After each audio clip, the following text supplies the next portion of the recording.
Assalamualaikum dan salam sejahtera. Buletin Didik 12 Jun bersama saya Tarushdi Muhammad Nazri. Menteri Kanan Pendidikan Datuk Dr. Razzie Jidin siang tadi mengadakan tinjauan ke 3 buah sekolah sekitar Lahad Datu Sabah. Tinjauan ke Sekolah Menengah Kebangsaan SMK Desa Kencana, Sekolah Kebangsaan SK Sahabat 16 dan SK Bikang itu bagi meninjau kemudahan serta infrastruktur sekolah. SMK Desa Kencana merupakan satu-satunya sekolah menengah bagi 7 buah feeder school atau sekolah rendah di kawasan berkenaan. Datuk Dr. Razzie memaklumkan pihaknya meminta supaya kemudahan asrama sekolah itu diberi perhatian segera bagi membolehkan lebih ramai pelajar yang memerlukan dapat tinggal di asrama.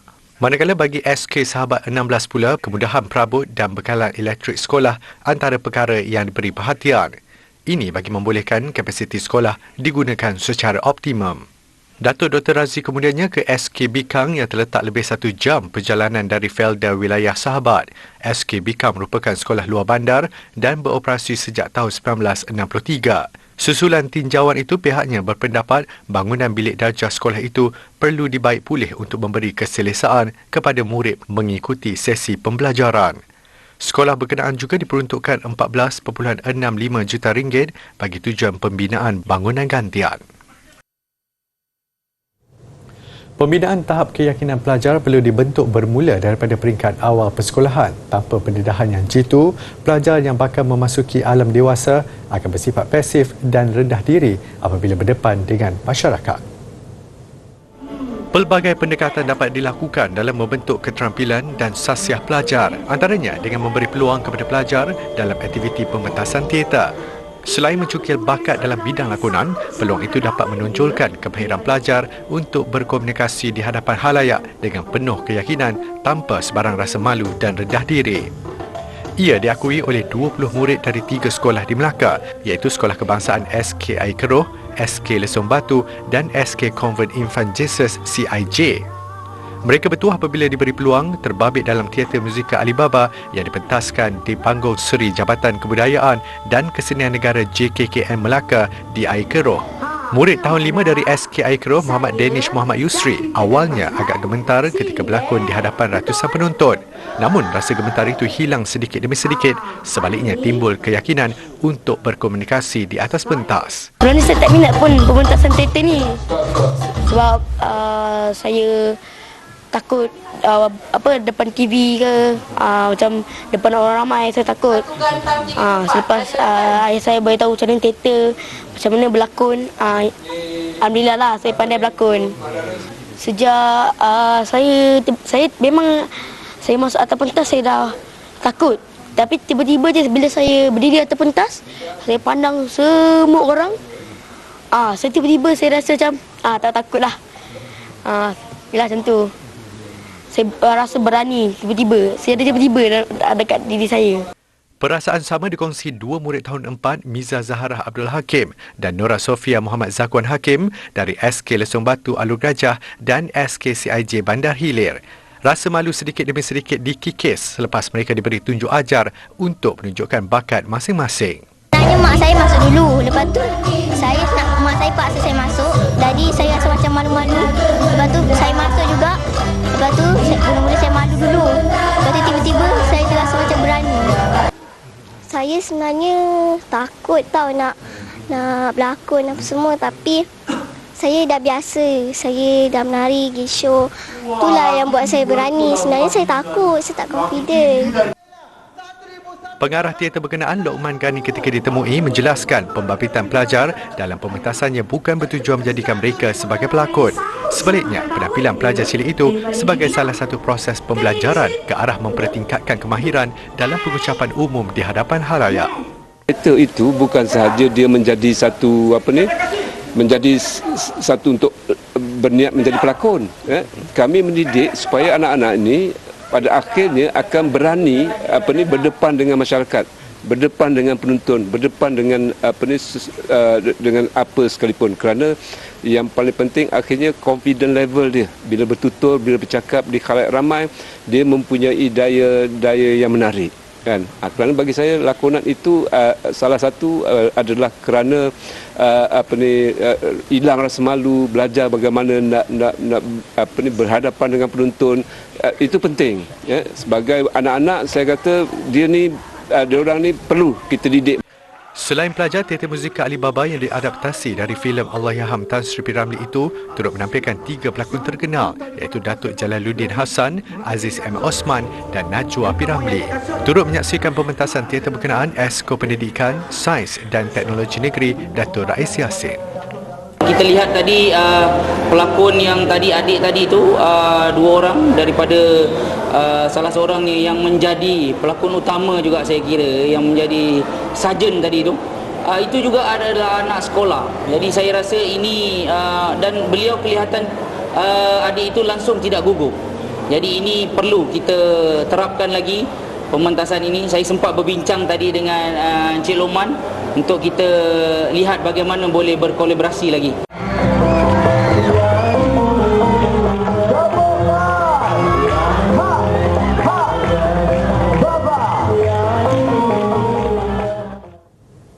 Kebiasaannya dimonopoli oleh kaum hawa, kini profesi sebagai jururawat tidak asing lagi untuk golongan lelaki. Seiring keperluan semasa, jururawat lelaki juga mempunyai peranan yang sama penting dengan jururawat wanita. Memulakan karier sejak 17 tahun dahulu, Zaim Aziz tidak pernah menyangka akan menjalani profesi sebagai seorang jururawat. Apatah lagi bergelar Ketua Jururawat di Unit Rawatan Harian Hospital Selayang. Minat itu lahir ketika saya berada di dalam proses pembelajaran dan ketika mengikuti kursus kejururawatan itu sendiri. Apabila saya tahu tentang bidang kejururawatan ini sememangnya mempunyai peluang-peluang pekerjaan yang begitu luas, mempunyai bidang-bidang cabang-cabang kepakaran yang luas. Jadi di situlah ada hasrat juga keinginan untuk suatu hari nanti apa cita-cita saya dalam bidang kejururawatan ini untuk saya cuburi pula. Zaim Aziz berkongsi pengalamannya di program cerita at Museum Negara bersempena pameran evolusi baju seragam jururawat Malaysia. Anak kelahiran Alustar ini menjelaskan, perkhidmatan jururawat yang berlainan jantina memberikan kesan yang berbeza kepada pesakit. Justru keperluan jururawat lelaki amat membantu dalam menguruskan pesakit lelaki. Feedback yang saya dapat daripada rakan-rakan yang bertugas di ward lelaki, kebanyakan mereka lebih prefer kepada jururawat lelaki untuk attend ataupun merawat mereka sendiri. Faham. Kenapa? Okay. So salah satu faktor dia ialah bila melibatkan keaiban ya, dalam proses kita merawat pesakit, mungkin kita akan dedahkan aurat tertentu untuk proses-proses ataupun prosedur-prosedur tertentu. Jadi sebagai seorang pesakit diinginkan orang kata lebih privasi, biarlah yang merawat dia adalah di kalangan jururawat lelaki. Berbanding negara maju, kerjaya sebagai jururawat lelaki baru 20 tahun bertapak di Malaysia. Ia bermula pada tahun 2002 sejak pengambilan kumpulan pertama jururawat lelaki di bawah Kementerian Kesihatan. Jururawat lelaki adalah kerjaya yang sangat unik dan mencabar kerana hanya golongan yang betul-betul berminat dapat memberi komitmen sepenuhnya. Biarpun sering dipandang dengan stigma, anak bongsu daripada 5 beradik ini akui tugas sebagai jururawat lelaki banyak membantu, khususnya bagi kerja yang memerlukan kekuatan fizikal. Sebenarnya dengan tak ada kewujudan kami sebelum ni pun, proses perawatan itu dapat berlangsung dengan baik dan mereka dapat melaksanakan tugas dengan cemerlang. Cuma dengan kehadiran jururawat lelaki ini, ia memberikan satu gembeling tenaga yang terbaik dalam proses kejururawatan ataupun merawat pesakit itu supaya menjadikan proses perawatan itu lebih terbaik kepada masyarakat amnya.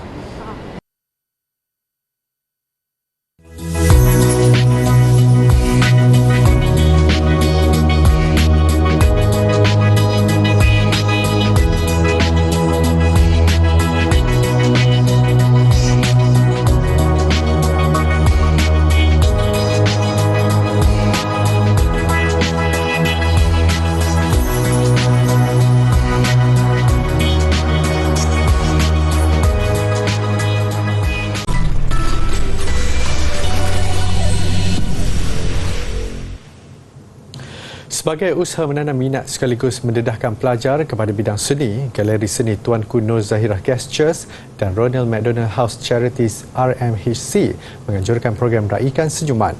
Program yang diadakan serentak dengan majlis menandatangani memorandum persefahaman MOU antara Universiti Teknologi Mara UiTM dan McDonald's Malaysia itu melibatkan 20 orang anak yatim dari Pusat Jagaan Cahaya Kasih Bestari.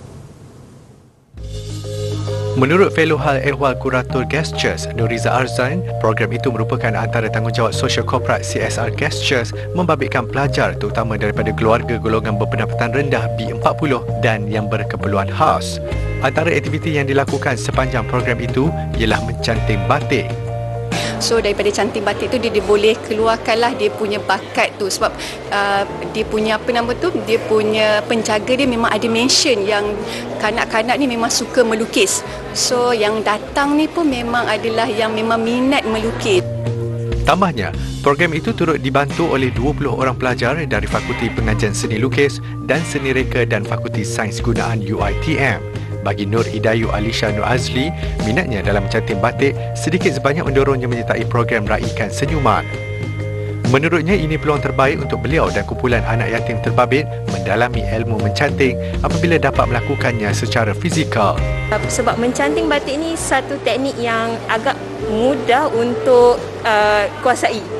Untuk bagi mereka yakin dengan mereka berseni dalam masa yang sama boleh terus dengan mewarna tahu teknik-teknik tersebut. Sebagai peserta program yang merupakan pelajar tingkatan 2 Pusat Jagaan Cahaya Kasih Bestari, Ashifah Zamilah Zubir berasa gembira apabila diberi peluang merasai sendiri pengalaman mencanting batik. Perasaan saya bila datang sini gembira lah sebab saya sebenarnya dah lama memang minat melukis. Saya bila datang sini tu saya dapat melukis tu saya gembira sebab dapat lukis apa yang saya nakkan. Gestures berharap program ini diteruskan untuk membuka peluang kepada ramai lagi generasi muda yang ingin menimba pengalaman dalam bidang mencanting batik.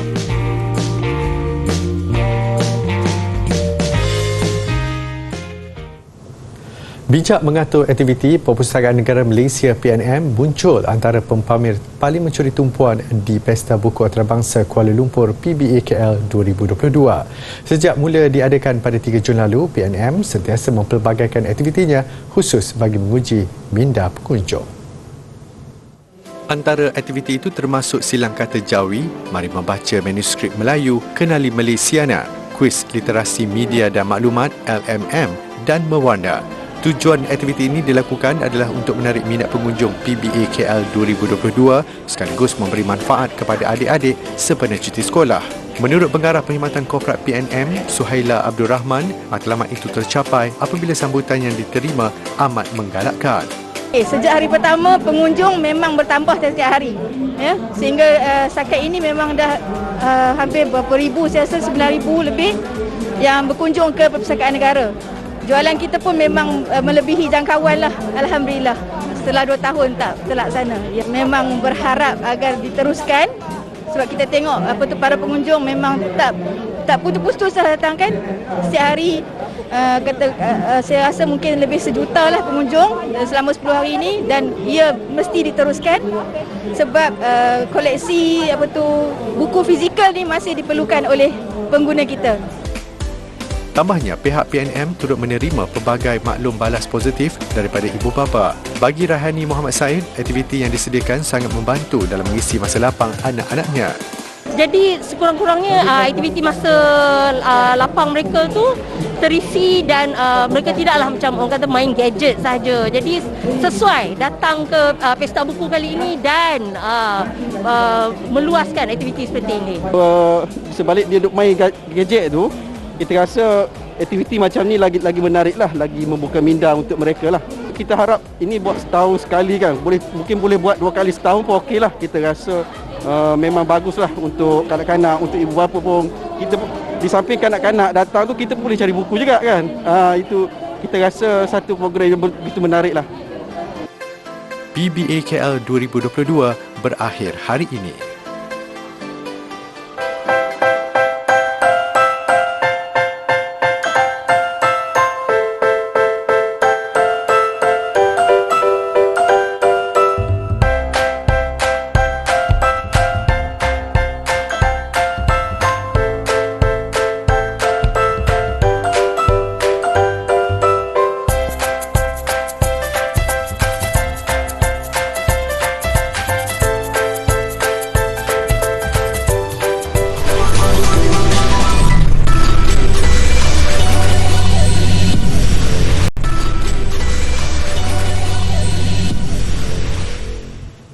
Bertemu kembali. Anda sedang menyaksikan Buletin D-Day.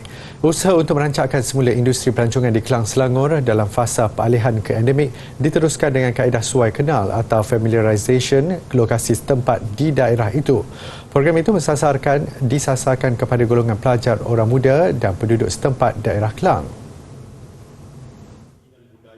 Menurut Yang di-Pertua Majlis Perbandaran Kelang, MPK Noraini Roslan, kerancakan industri pelancongan di Kelang tidak harus semata-mata bergantung kepada pelancong asing. Saya percaya kalau kita tak mulakan dari dalam, agak sukar untuk orang luar datang dan menghargai apa yang ada dekat kawasan kita. So mungkin kita boleh mulakan dengan familiarisation tour di kalangan jawatankuasa penduduk sendiri, ya?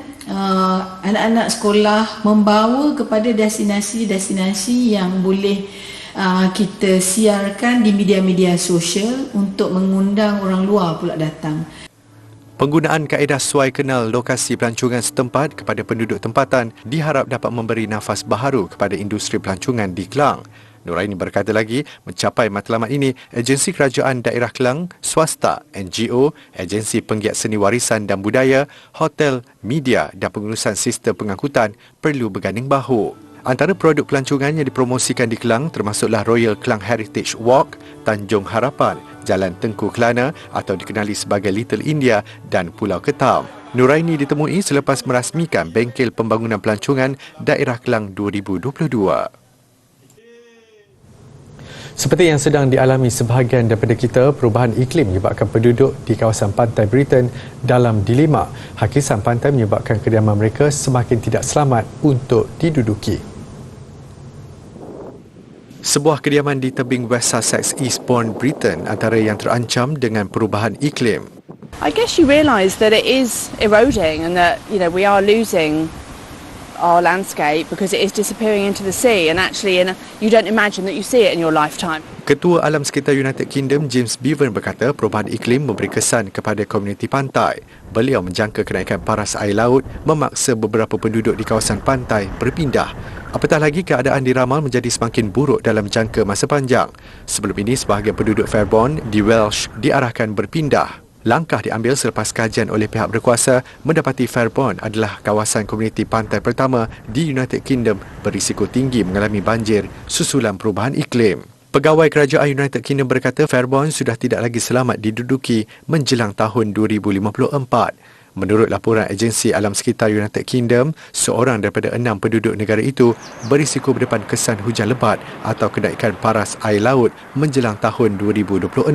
Saintis pula berkata paras air laut di sekitar United Kingdom meningkat kira-kira 10 cm sejak seabad lalu. Assalamualaikum adik-adik, saya Umi dari Muzium Kesenian Islam Malaysia. Hari ini saya ingin bercerita tentang artifak dari dinasti Umayyah. Dinasti ini berkuasa dari abad ke-7 hingga abad ke-11. Pusat pemerintahannya bermula dari Syria, kemudian berkuasa di Sepanyol dan Portugal. Antara sumbangan dan pengaruh terbesar dinasti Umayyah di Sepanyol adalah astrolabe. Astrolabe merupakan salah satu instrumen yang digunakan untuk menentukan yang pertama, masa untuk siang dan malam, waktu matahari terbenam dan terbit, alat untuk mengesan kedudukan objek-objek di cakrawala, dan pengembara Islam turut menggunakannya untuk menentukan waktu solat dan arah kiblat yang tepat. Astrolabe ini mempunyai bahagian-bahagian yang boleh dipisah-pisahkan berdasarkan keperluan para pengembara. Pada abad inilah astronomi berkembang pesat dan menjadi perintis kepada ilmu dunia astronomi moden.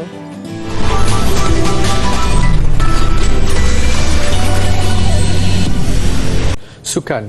Perancangan yang hampir terlaksana namun gagal gara-gara kesilapan sendiri. Itu yang mungkin dapat disimpulkan selepas Malaysia tewas 1-2 kepada Bahrain pada saingan kelayakan Piala Asia 2023. Kekalahan itu menyaksikan Harimau Malaysia terpaksa memilih jalan sukar untuk layak ke pusingan akhir tahun depan.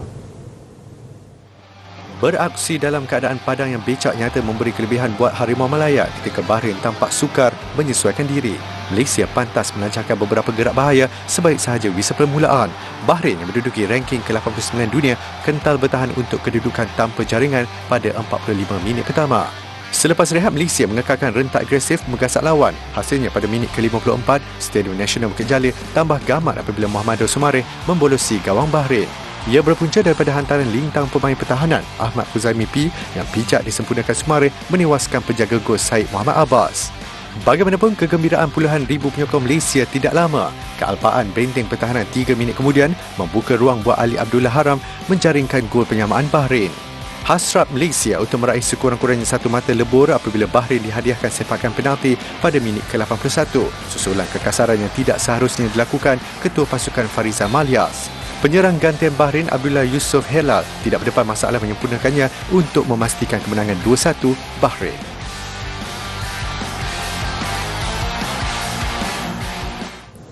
Ketika peluang melayakkan diri ke pusingan akhir Piala Asia 2023 masih terbuka sebagai pasukan kedua terbaik peringkat kumpulan, namun secara matematik Harimau Malaya juga memiliki peluang untuk bergelar juara kumpulan E.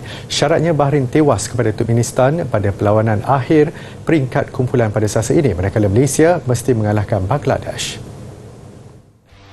Selepas dua perlawanan, Bahrain memintas Malaysia di tangga teratas mengumpul 6 mata. Malaysia dan Turkmenistan berkongsi 3 mata, namun Harimau Malaya di tangga kedua berdasarkan kelebihan jaringan. Faktor jaringan juga dijangka akan menjadi penentu buat Bahrain, Malaysia dan Turkmenistan untuk menjuarai kumpulan. Malaysia sebenarnya masih berpeluang untuk menjuarai kumpulan E dengan mengharapkan Turkmenistan mampu menewaskan Bahrain. Malaysia pula tidak boleh suri apatah lagi tewas kepada Bangladesh. Sekiranya situasi ini berlaku, Bahrain, Malaysia dan Turkmenistan masing-masing akan meraih 6 mata.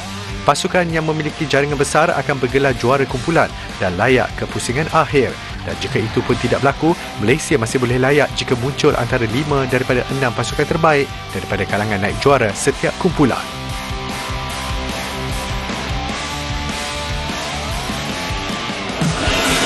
Sementara itu, Turkmenistan merancakkan saingan kumpulan E apabila menewaskan Bangladesh. Turkmenistan membuka jaringan seawal minit ke-7 menerusi Altimirat Anadurdiev.